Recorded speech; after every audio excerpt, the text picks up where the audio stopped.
અરવલ્લી જિલ્લાના બાયડ તાલુકાના અમિયાપુર ગામે વીજ કનેક્શન બાબતે થયેલા ઝઘડામાં 66 વર્ષીય વૃદ્ધની હત્યાની ચકચાર ઘટના સામે આવી છે।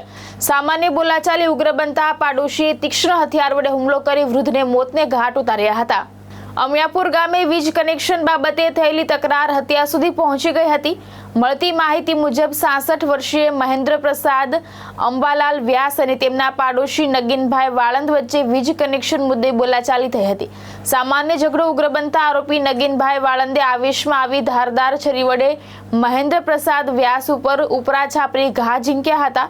તીક્ષ્ણ હથિયારના ગંભીર ઘા વાગતા વૃદ્ધનું ઘટના સ્થળે જ મોત નીપજ્યું હતું। ઘટનાની જાણ થતાં આંબલિયારા પોલીસ સ્ટેશનનો કાફલો તાત્કાલિક સ્થળ ઉપર દોડી આવ્યો હતો અને તપાસ હાથ ધરી હતી। પોલીસે આરોપીની ધરપકડ કરી તેમને જેલના સળિયા પાછળ ધકેલી દીધો છે। આ મામલે ભારતીય ન્યાય સંહિતા એટલે કે BNS હેઠળ હત્યાનો ગુનો નોંધી આગળની તપાસ હાથ ધરી છે। જયેશ પટેલ, દ્રષ્ટિકોણ ન્યૂઝ, માલપુર, અરવલ્લી।